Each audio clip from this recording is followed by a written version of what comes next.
Yo estoy seguro que ninguno de los que estamos aquí, estoy seguro, ninguno nos consideramos gente egoísta, ¿verdad?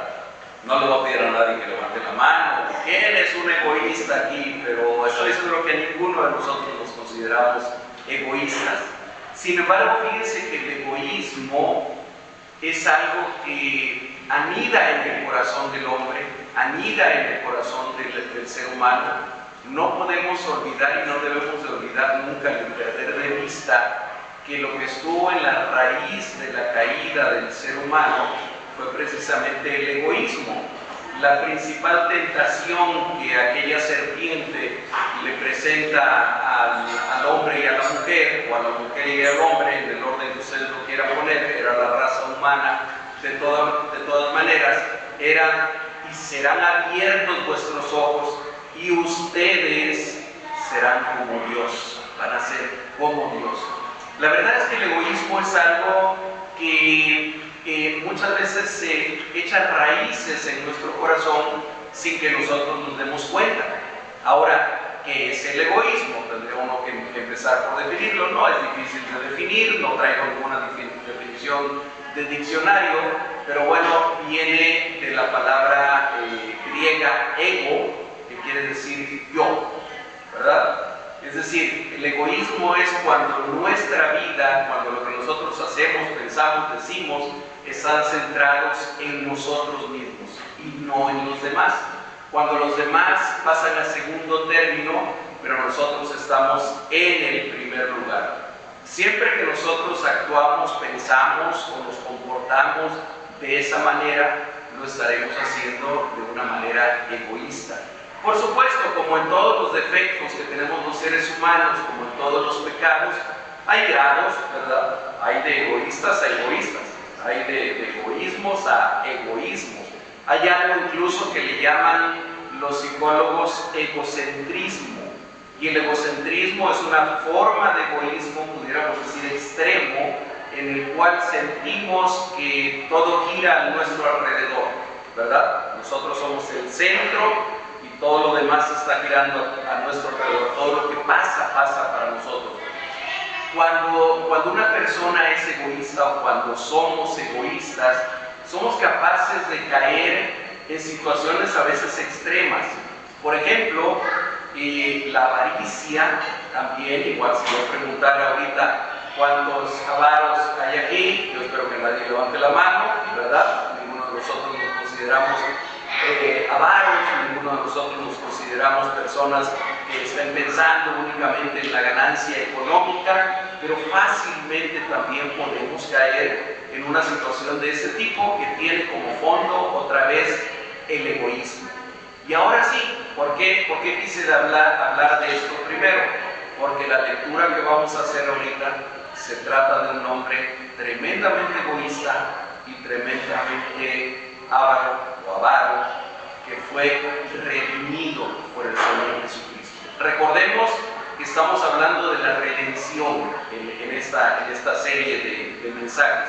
Y ya hemos hablado cómo el Señor Jesucristo nos redime y redimió en su momento, cuando estuvo en su ministerio terrenal, a algunas personas incluso de la muerte, levantando a alguien de entre los muertos, como redimió a alguien también de la enfermedad, de estar paralítico, a alguien más lo redimió dándole la vista, a alguien más, como veíamos el domingo pasado, lo redimió dándole libertad de la opresión de las tinieblas. ¿Se acuerdan que hace 8 días hablábamos del endemoniado gadareno? Y bueno, hoy vamos a hablar de otra historia similar a esta, pero que finalmente tiene como tema principal la redención de Cristo Jesús.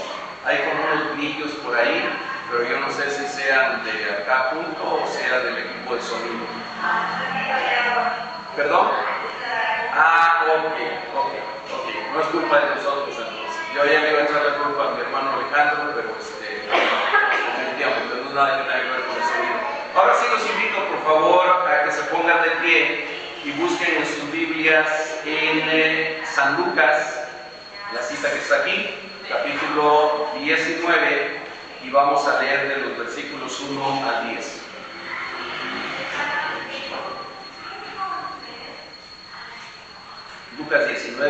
10 haremos la lectura de manera alternada. Yo inicio son solamente 10 versículos, vamos a leerlos todos juntos, ¿sale? Ok, haremos la lectura en concierto entonces. La palabra de Dios dice así: habiendo entrado Jesús en Jericó, iba pasando por la ciudad, y sucedió que un varón llamado Zaqueo, que era jefe de los publicanos y rico, procuraba ver quién era Jesús, pero no podía a causa de la multitud, pues era pequeño de estatura. Y corriendo delante, subió a un árbol para verle, porque había de pasar por ahí. Cuando Jesús llegó a aquel lugar, mirando hacia arriba, le vio y le dijo: Zaqueo, date prisa, desciende, porque hoy es necesario que pose yo en mi casa. Entonces él descendió a prisa y le recibió gozoso. Al ver esto, todos murmuraban diciendo que había entrado a posar con un hombre pecador. Entonces Zaqueo, puesto en pie, dijo al Señor: He aquí, Señor, la mitad de mis bienes doy a los pobres, y si en algo he defraudado a alguno, se lo devuelvo a mi pecado. Jesús le dijo: Hoy ha venido la salvación a esta casa, por cuanto él también es hijo de Abraham. Porque el Hijo del Hombre vino a buscar y a salvar lo que se había perdido. Oremos. Amado Dios, Padre eterno, nuevamente estamos aquí delante de tu presencia y también de parte de ti, Señor. Nos acercamos a tu palabra con temor y temblor, con reverencia, sabiendo que esta es la palabra del Dios vivo, sabiendo que no fue el médico Lucas quien escribió esto, tal vez tú lo usaste a él para escribir este libro, pero fue tu Santo Espíritu el que lo inspiró, y ese mismo Espíritu que inspiró a Lucas para escribir este libro es el mismo Espíritu que está presente hoy en medio de nosotros, es el mismo Espíritu que está también en nuestros corazones. Así que te rogamos una vez más en el nombre de Jesucristo, Señor, que tú nos hables, por favor, que nos muestres la verdad de tu palabra y que nos lleves no solamente a entenderla, sino también a aplicarla correctamente a nuestra vida. Lo suplicamos todo en el nombre de Jesucristo, nuestro Señor y Salvador. Amén. Amén. Pueden tomar sus lugares, hermanos. El Señor Jesucristo llevó a cabo la mayor parte de su ministerio en Galilea, la mayor parte de él, y una parte del ministerio lo llevó a cabo también en Judea, principalmente en Jerusalén, aunque también en lugares fuera de estas dos regiones, como Decápolis. Hace 8 días mencionábamos que estuvo en esta región de Gadara. Es decir, el Señor Jesucristo, no perdamos de vista que Él se movía a pie, que Él caminaba solamente. Sin embargo, recorrió una extensión geográfica bastante grande mientras Él ejercía su ministerio, mientras Él enseñaba, mientras daba señales, mientras cumplía con la voluntad del Padre. Resulta que, de acuerdo con esta narración que hace Lucas, el evangelista, el Señor Jesucristo acababa poquito antes de sanar a un ciego, que Lucas no nos dice su nombre, pero Marcos sí nos dice que se llamaba Bartimeo, el ciego Bartimeo, y lo había sanado en la misma ciudad a donde ocurre lo que acabamos de leer hace un momento. Así que el Señor Jesucristo va rumbo a Jerusalén. Y déjenme decirles, va rumbo a la cruz, está caminando a la cruz. Es poco después de esto que acabamos de leer ahora, que el Señor Jesucristo es arrestado y es llevado finalmente a la cruz del Calvario. Y dice aquí el texto, y yo quisiera poner un poco el contexto histórico, geográfico en el cual se está dando esta historia. Dice: habiendo entrado Jesús en Jericó. Tal vez no muchos de nosotros sabemos, yo no lo sabía hasta hace poco tiempo que lo leí, que Jericó es una de las ciudades o uno de los asentamientos humanos más antiguos de todo el mundo. Parece que la ciudad de Tiro también anda compitiendo por ahí con Jericó, pero muy probablemente Jericó sea la ciudad que todavía sigue siendo habitada, que sigue siendo ciudad, y además se sigue llamando igual, o se volvió a llamar otra vez Jericó en la actualidad, más antigua del mundo.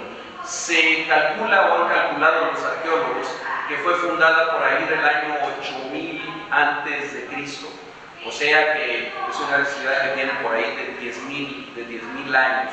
Es unos 5.000 años más antigua que, por ejemplo, las pirámides de Egipto, que a veces pensamos en las pirámides de Egipto como algo súper antiguo. Bueno, Jericó probablemente tiene unos 5.000 años más de antigüedad.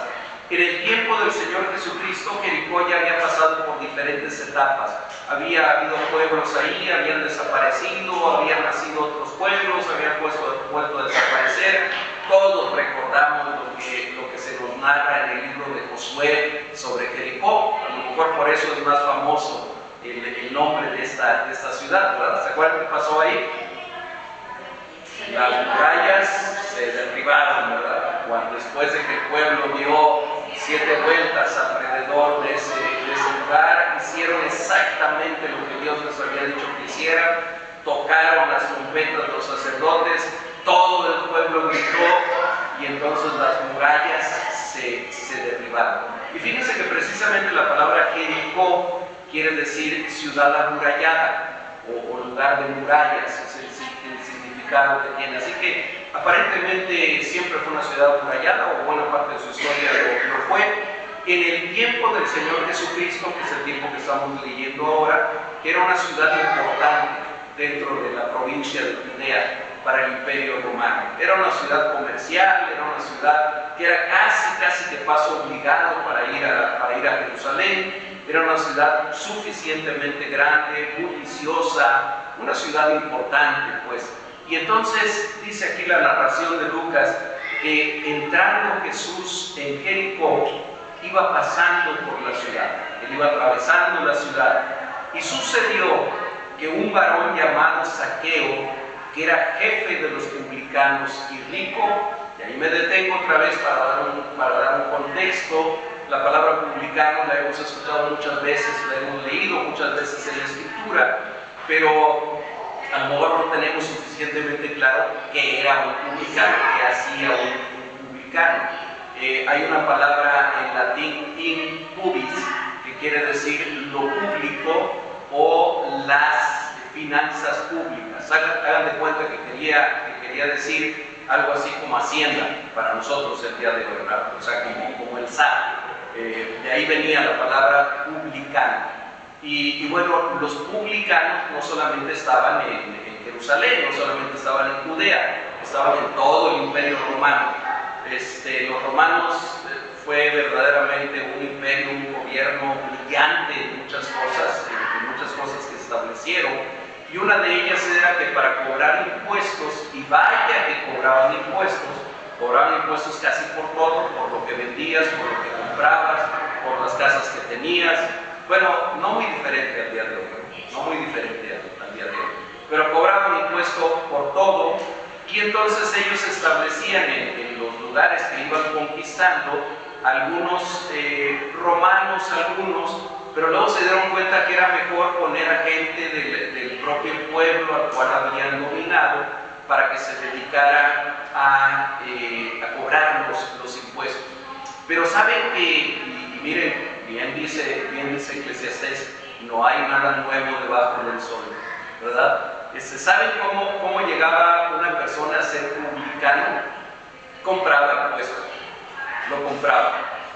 Los romanos ponían en subasta el puesto, el cargo de publicano, y entonces generalmente los que se hacían publicanos ya de por sí tenían lana, ya de por sí era gente que tenía recursos económicos, porque no eran 2 denarios lo que pedían los romanos, era una fuerte cantidad de dinero que ellos tenían que pagar para que les dieran ese cargo de publicano. ¿Y por qué estaban tan interesados en ser publicanos? Bueno, porque el imperio de Roma les decía que cobraran una cantidad X de dinero pero les daba la libertad para que ellos cobraran lo que quisieran. Decían, a mí me das tanto, y ya lo que tú cobres es asunto tuyo. ¿Y qué creen ustedes que hacían ellos? Cobraban más, ¿verdad? Cobraban más de lo que tenían que cobrar. Pero además en las ciudades grandes, como es el caso de Jericó, había jefes de publicanos, es decir, publicanos que tenían a su cargo a otros publicanos. ¿Ustedes se acuerdan de algún otro publicano famoso también en la Escritura? ¿Quién? Mateo, ¿verdad? O Leví, también conocido como Leví, que el Señor lo llama de la mesa de los tributos, sentado. Él estaba dedicado a cobrar impuestos, y de ahí lo llama el Señor. Bueno, Mateo era un publicano, o Leví era un publicano. Zaqueo era jefe de publicanos. Así que ellos, los jefes de los publicanos, que por cierto se llamaban magíster, era el nombre que tenía ese cargo, los magíster, ellos recogían todo lo que los publicanos les entregaban, obviamente se quedaban con una buena parte, y después ya entregaban el resto al imperio romano. De manera que dicen los comentaristas bíblicos que sobre todo los magíster eran hombres tremendamente ricos. Incluso algún comentarista por ahí hace la comparación con lo que era un miembro del Senado en Roma, un senador romano, que eran los que estaban después del emperador, y decía que generalmente tenían fortunas mayores a los que tenían los miembros del Senado romano. Eran sumamente ricos, llevaban a gastar muchísimo dinero. En el caso específico de los judíos, ser publicano era sinónimo de pecador. Eran comparados con los adúlteros, eran comparados con las rameras, además eran considerados traidores a su mismo pueblo, ya que estaban del lado del imperio, del lado de los invasores, y además eran considerados, y justamente considerados, ladrones. O sea que Zaqueo no era un señor que tuviera buena fama, ni que tuviera aceptación. Déjenme decirles, había otra cosa con los publicanos también. Como ellos estaban en contacto muy directo con los extranjeros, es decir, con los gentiles, y manipulaban también monedas gentiles, monedas de extranjeros, eso los hacía ritualmente impuros. Por lo tanto, ellos no podían participar en la mayor parte de los rituales que los judíos tenían que llevar a cabo. Y eso nos explica también otra parte que el Señor Jesucristo cuenta, que el Señor Jesucristo dice. ¿Se acuerdan del fariseo y del publicano que subieron juntos a orar? ¿Y se acuerdan que mientras el fariseo decía, Señor, te doy gracias porque yo no soy como ese pecador que está ahí, sino que yo diezmo todo y hago tal cosa y ayuno, en fin, estaba orando para sí mismo? Y el publicano, ¿qué hacía? Dice que ni siquiera levantaba la vista, ni siquiera levantaba la cabeza, dice que se golpeaba el pecho y decía, Señor, sé propicio a mí que soy un pecador. Bueno, todo ese contexto nos ayuda a entender un poquito más quién era Zaqueo, quién era este hombre. Entonces, era judío, era sumamente rico, de mucho dinero, era magíster, era un jefe de publicanos, era alguien relegado por su misma sociedad, por su mismo pueblo. Y miren, aquí yo encuentro un paralelismo con el endemoniado gadareno. ¿Se acuerdan que decíamos que el endemoniado gadareno estaba excluido de la sociedad, ¿verdad? Él vivía entre los sepulcros, le tenían miedo, no se le acercaban, tenía una fuerza, ahí sí literalmente una fuerza endemoniada, la que tenía aquel hombre. Bueno, Zaqueo no tenía nada de eso, pero al mismo tiempo también era como un leproso para los judíos, separado seguramente, no podía participar incluso en determinados rituales por la impureza que él tenía. Entonces, ese era aquel hombre. Y sucedió que ese varón llamado Zaqueo procuraba ver quién era Jesús, pero no podía a causa de la multitud, pues era pequeño de estatura. Y nosotros nos tenemos que preguntar, porque nosotros tenemos que, al ir al texto, tenemos que preguntarle al texto también, ¿por qué este hombre procuraba ver a Jesús? Para mí esa es la primera pregunta que surgiría. ¿Por qué quería ver a Jesús? Bueno, tal vez, y aquí tenemos que decir solamente el tal vez, pero un tal vez basado en la Escritura, tal vez había enterado de la sanidad del ciego que había ocurrido ahí mismo en su ciudad. A lo mejor él mismo lo había conocido, a lo mejor había escuchado, muy probablemente había escuchado hablar de este carpintero de Galilea, hacedor de milagros, hacedor de maravillas, y tal vez como judío que era, él se estaría preguntando, ¿no será el Mesías? ¿No será el Mesías que estamos esperando? Porque había un interés de este hombre por ver a Jesús. Y déjenme resaltar esto, él lo quería solamente verlo. Procuraba ver quién era Jesús, pero no podía a causa de la multitud. Otra cápsula cultural que también investigué, la estatura promedio en el siglo I de nuestra era, en el tiempo en el que vivía Jesús, y en Palestina, la estatura promedio de los hombres y de los varones iba entre unos 55 y unos 70, más o menos. Hay por ahí algún pasaje de los evangelios a donde nos hace ver que probablemente Jesús era más alto, que probablemente lo notaban. Hay algo así que dice que vivieron, que estaba en medio de la gente. Pero bueno, eso es una deducción que no tendría mayor base. Pero lo que sí sabemos es que entre 1,55 y 1,70, ¿sí? Ese era el promedio, más o menos, que tenían las personas. Ya le dio risa a Carito porque pensó en cuánto mismo. Ok, bien, yo creo que pudiéramos decir que tal vez Saqueo era un hombre de 1,55, 1,60 a lo mejor. Es decir, era chaparrito, era verdaderamente chaparrito. Si la mayor parte de los otros, el resto de la multitud que estaban por ahí, estaban enfrente, adelante de él, pues no lo dejaban ver, ¿verdad? A lo mejor se paraba de puntitas, o a lo mejor pegaba de brincos, no sé, pero no veía a Jesús. Y entonces, ¿qué hace? Se adelanta a los demás. Dice, versículo 4, corriendo delante, es decir, pegó la carrera a Saqueo. No pierdan de vista, por favor, quién era. Era un hombre rico, sumamente rico, seguramente que usaba lino fino, usaba vestiduras finas, probablemente se haya adornado con algunas joyas, con algunos aditamentos de ese tipo.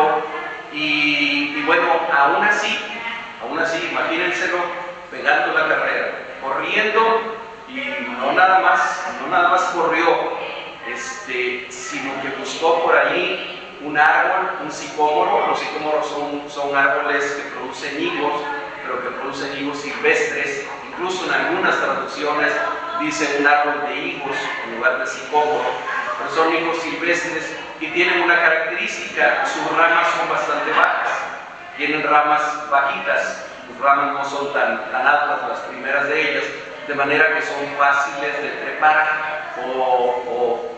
más fáciles de trepar que otros árboles.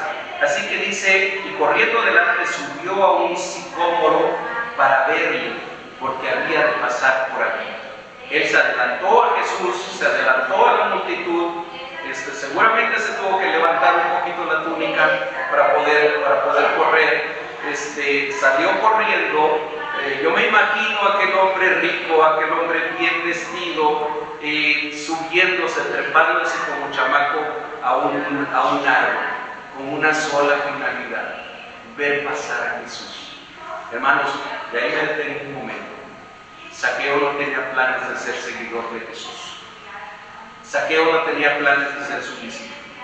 Saqueo probablemente no tenía ninguna intención, a lo mejor ni siquiera de acercarse al Señor, porque si no se hubiera metido entre la multitud y como aquella mujer que tocó el manto de Jesús, hubiera buscado la manera de tocarlo o de estar cerca de él. No, él solamente quería quería verlo. Él solamente quería ver quién era de quien había escuchado todo lo que había escuchado. Pero algo que aprendimos hace poco es que los planes de Dios son mejores. Son mejores.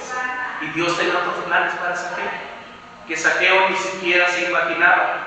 Por eso la palabra de Dios dice: y todas las cosas ayudan a bien a los que aman a Dios. Seguro que Zaqueo no estaba consciente de que Dios había puesto en él así el querer como el hacer conforme a su buena voluntad, pero Jesús sí lo sabía. Si ustedes leen en Juan capítulo 2, me parece que es versículo 32, van a encontrar que dice ahí de Jesús que no tenía necesidad de que nadie le hablara de ninguno de los hombres, porque él sabía lo que había en el corazón del hombre. ¿Se acuerdan de esa parte? Después sigue la narración del encuentro con Nicodemo. Bueno, el Señor Jesucristo sabía que había en el corazón de Zaqueo. Sabía de ese egoísmo, sabía de esa avaricia, sabía de esa, le podemos llamar hasta inmoralidad, porque hay gente que se hace rica honestamente y eso no tiene absolutamente nada de malo. Hay gente que acumula una fortuna trabajando, esforzándose, ahorrando, y eso no tiene nada de malo, pero este no era el caso. Este era un hombre que se había hecho rico robándole a los demás. También se menciona en los comentarios bíblicos que algunos publicanos incluso torturaban a las personas que no querían pagar impuestos o que no podían, y que había gente incluso que tenía que vender a su familia o venderla como esclavos para poder pagar el tributo que necesitaban pagar. Así que el corazón de Zaqueo no debe haber sido muy bonito, que digamos, pero había algo había pasado en el corazón de aquel hombre que ansiaba ver solamente pasar al Señor Jesucristo, y Jesús tenía planes diferentes. Así que dice el versículo 5: cuando Jesús llegó a aquel lugar, mirando hacia arriba, le vio. Yo estoy seguro que no vio al hombre chaparrito que estaba ahí, vestido de ropas bonitas. Él vio el corazón que había en ese lugar. Él vio la necesidad que había en aquel hombre. Él vio la tremenda necesidad de ser redimido que tenía aquel hombre. Y le dijo, yo creo que Zaqueo ha de haber brincado en ese momento de la sorpresa, porque además no sabemos por el antecedente o por el contexto el por qué Jesús sabía su nombre. Simplemente entendemos que porque era Jesús, es Dios, él sabía su nombre, y le dijo: Zaqueo, date prisa, desciende, porque hoy es necesario que pose yo en tu casa. La hospitalidad hasta la actualidad, especialmente en el Medio Oriente, es una virtud que es muy importante. Ser hospitalarios es tremendamente importante en el Medio Oriente, creo todavía, el día de hoy.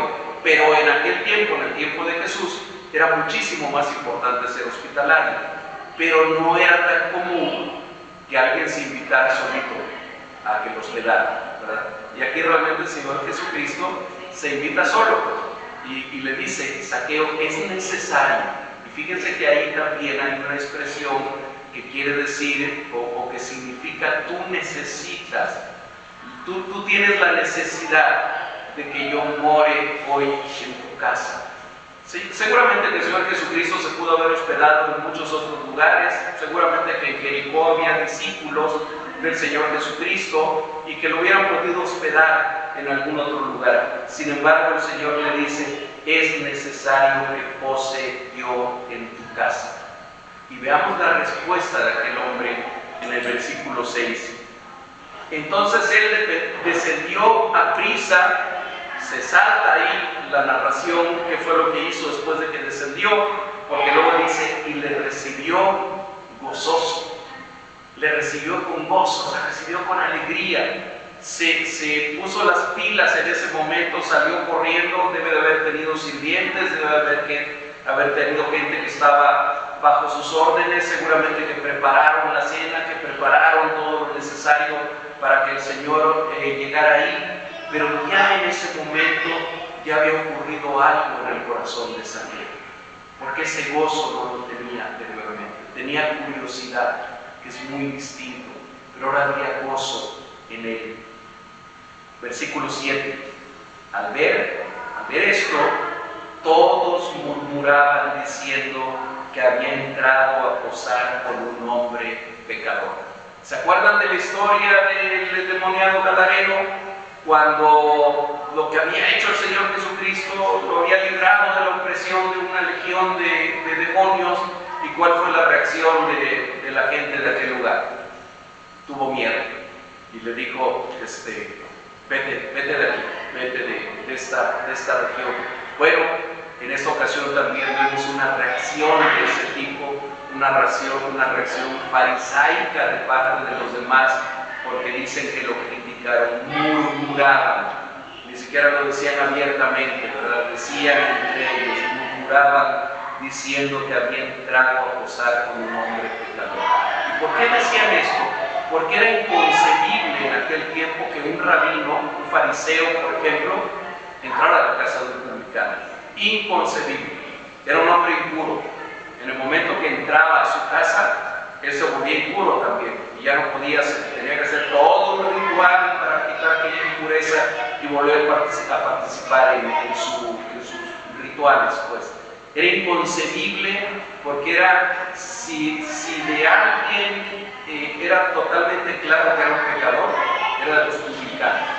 Era tal vez el oficio más despreciable que había en aquel tiempo, aunque también el oficio más productivo y más rentable que había en ese tiempo. Pero era inconcebible que hubiera entrado. Entonces, cuando todos los demás ven que él va a posar en este lugar,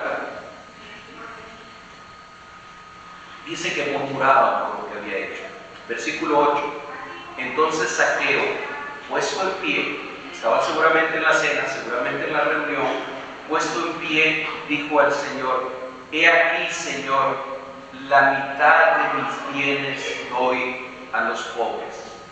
A ver, no quiero hacerlos brincar ahorita de versículo en versículo, pero en Levítico, en el Antiguo Testamento, hay una parte donde se habla del diezmo de cada 3 años.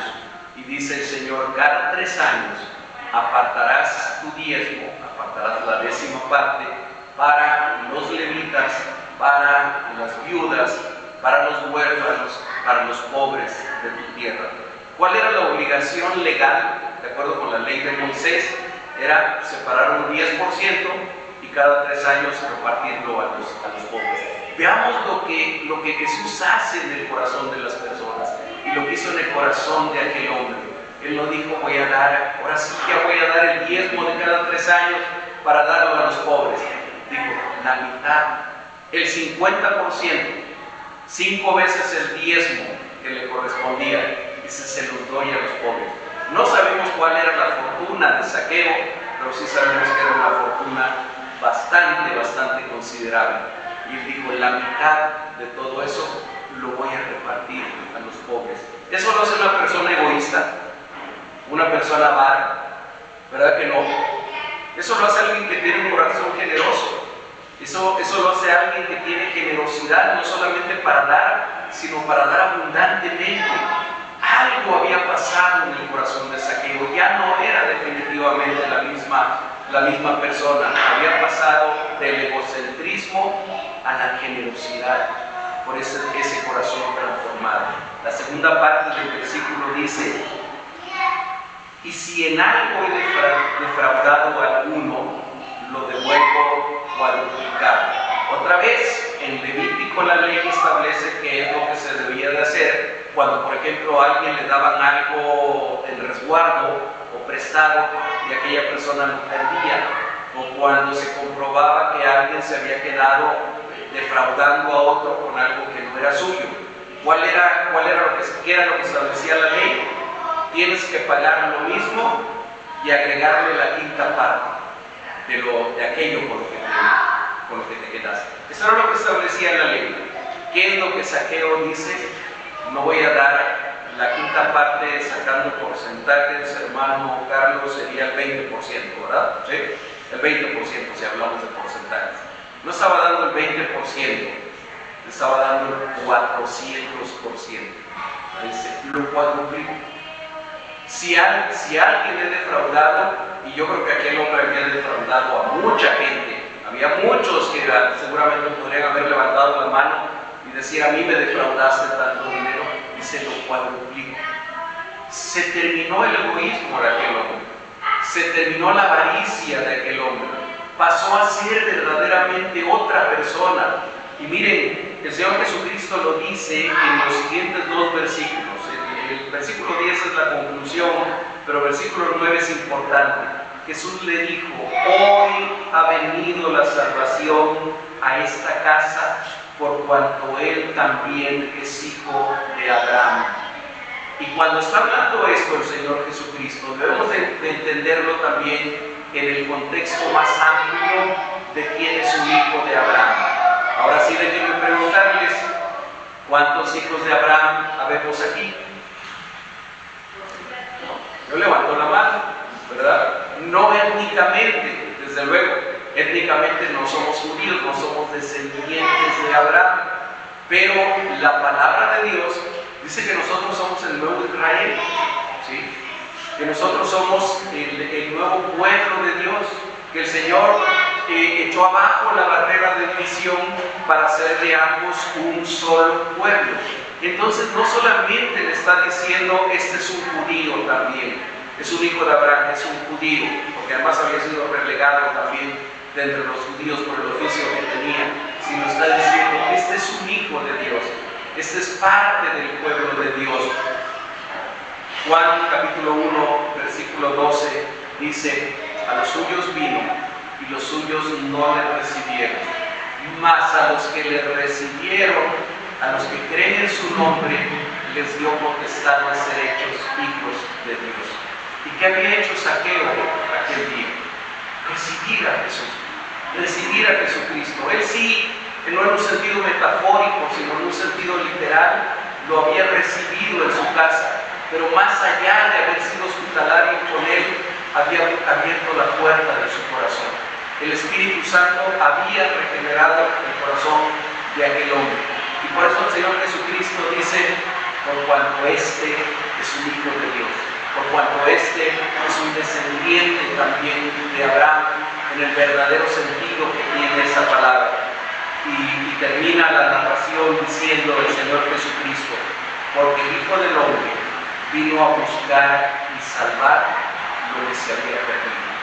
En otra parte de la Escritura el Señor Jesucristo dice también, yo no he venido a buscar a justos, sino a pecadores al arrepentimiento. Porque el que está sano no es el que necesita del médico, sino el que está enfermo, ese es el que lo necesita. Y aquí nos lo dice la Escritura de otra manera, el Hijo del Hombre, es decir, Jesús, vino a buscar y a salvar lo que se había perdido. En este pequeño grupo que estamos aquí en esta mañana, habemos muchos de estos de los que habla la Escritura, de los que estaba hablando el Señor Jesucristo. Nosotros somos parte de lo que estaba perdido. Nosotros somos parte de los que vivíamos presas, a lo mejor no de la avaricia o a lo mejor no del egoísmo, pero de cuántas cosas hemos sido presos, hemos sido esclavos por nuestro propio pecado. De cuántas cosas. No solamente de estas dos que acabo de mencionar, del rencor, del resentimiento, de los chismes, de quedarnos con cosas que no son de nosotras, de envidiarles cosas a los demás, y cada una de esas en un sentido metafórico, pero también en un sentido muy real, son cadenas que están encima de nosotros, son cadenas que están en nuestra vida, de las cuales el Señor Jesucristo quiere redimirnos, de los cuales el Señor Jesucristo vino para hacernos libres. Por eso el Señor Jesús le dice a sus discípulos, y conocerán la verdad, y la verdad los hará libres.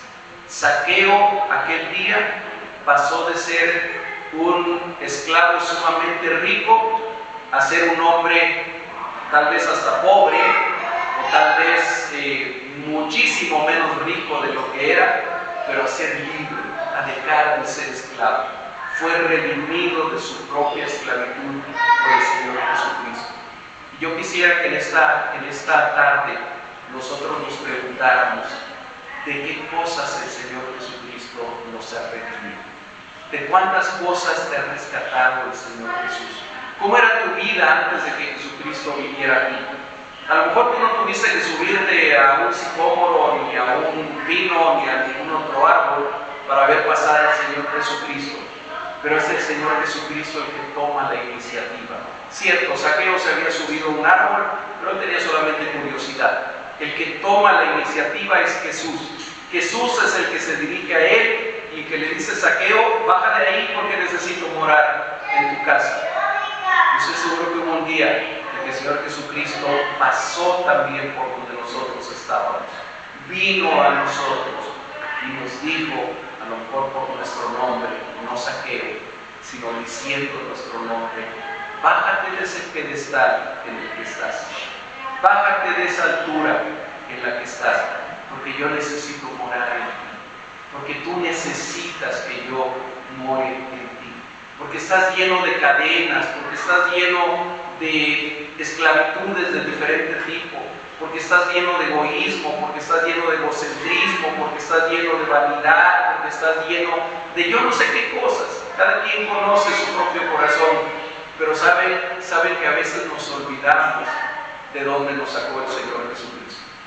Hay veces tenemos mala memoria, y sobre todo cuando ya ha pasado mucho tiempo, ya nos olvidamos cómo era nuestra vida y sobre todo cómo estaba nuestro corazón antes de que el Señor Jesucristo pronunciara nuestro nombre y nos dijera: necesitas que more en ti. Hay miles, tal vez miles de millones, me atrevería a decir, de personas alrededor del mundo que en ese momento viven de esa manera. Viven esclavos de la avaricia, del materialismo. Vivimos en una época tremendamente materialista, del mercantilismo, del egocentrismo. Y saben que muchos de ellos asisten a iglesias todos los domingos.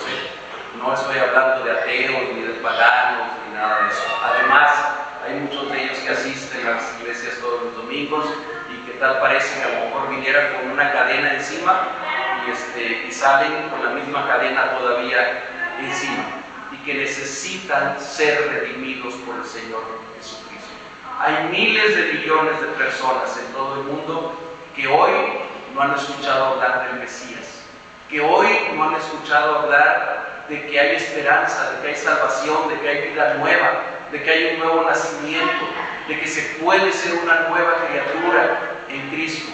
Muchos no han escuchado eso todavía. Y creo que la historia que acabamos de leer hoy en el Evangelio de Lucas nos debe de recordar dos cosas. Yo quisiera que con eso nos quedáramos. La primera, no olvidemos de dónde nos sacó Jesús. Dios sí se olvida de nuestro pecado. Dios dice que lo toma, lo echa en el fondo del mar y no se vuelve a acordar de él nunca más. Pero es bueno que nosotros recordemos de dónde me sacó el Señor. ¿Cómo estaba yo? ¿Cómo estaba mi corazón? ¿Cómo estaba mi familia? ¿Cómo vivía yo mi relación con los demás antes de que el Señor Jesucristo pronunciara mi nombre y me llamara por mi nombre? Creo que eso es algo que debemos de recordar. Y recordarlo para qué, no para tener remordimientos, ni que volvamos a decir qué malo era yo. No para eso. Simplemente para darle gracias una y otra vez al Señor. Que no nos cansemos de ser agradecidos con Él por esta libertad que nos ha dado en Cristo. Que no nos cansemos de decirle gracias porque tú eres mi Redentor, tú eres mi libertador. Si yo hoy vivo en esta libertad es únicamente por ti. Si no fuera por ti yo seguiría viviendo en la esclavitud. Y la segunda cosa que creo que es importante recordar: no nos olvidemos de aquellos que todavía viven en esclavitud. No nos olvidemos de aquellos que todavía no saben que el Señor Jesucristo no es solamente una religión, que el Señor Jesucristo no es solamente un concepto bonito o una historia bonita, que Jesús es real, que está vivo, y que Él, de la misma manera que buscó a Zaqueo, está buscando aquello que se había perdido. El Hijo del Hombre, dijo él mismo, vino a buscar, pero no solamente a buscar, vino a salvar lo que se había perdido. que nos permita ser instrumento suyo para que aquellos que aún no lo conocen, para que aquellos que aún viven perdidos, aquellos que aún necesitan salvación, aquellos a los cuales el Hijo del Hombre está buscando, que el Señor nos utilice como instrumento para llegar a sus vidas. Oremos, hermanos. Padre, gracias una y mil veces por lo que tú hiciste en mi vida, Señor.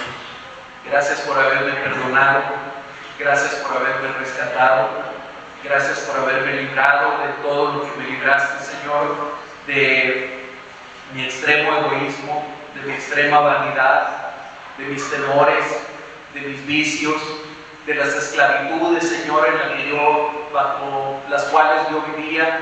Gracias, Dios, porque tú has hecho lo mismo con cada uno de mis hermanos que están presentes aquí en esta tarde. Gracias, porque de la misma manera que tú tomaste la iniciativa con aquel hombre que era despreciable para los suyos, aquel hombre que sabemos que se llamaba Zaqueo, de la misma manera tú un día pronunciaste también nuestro nombre, nos llamaste de una manera personal y nos hiciste libres, Señor.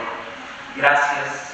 No queremos que jamás se nos olvide que tú nos sacaste de las tinieblas para traernos a tu luz admirable. Pero hoy te queremos pedir, Señor, por todos aquellos que aún no te conocen, por todos aquellos que aún viven en tinieblas, por todos aquellos que aún viven presas del materialismo, del mercantilismo, del egoísmo y de tantas otras cosas más, y que necesitan conocerte a ti que ves el corazón de las personas. Te pedimos, Señor, que nos uses, que uses a esta iglesia como un instrumento tuyo para llevar este mensaje de salvación y este mensaje de redención a todos aquellos que lo quieran recibir. Gracias te damos en el nombre de Jesucristo. Amén. Amén.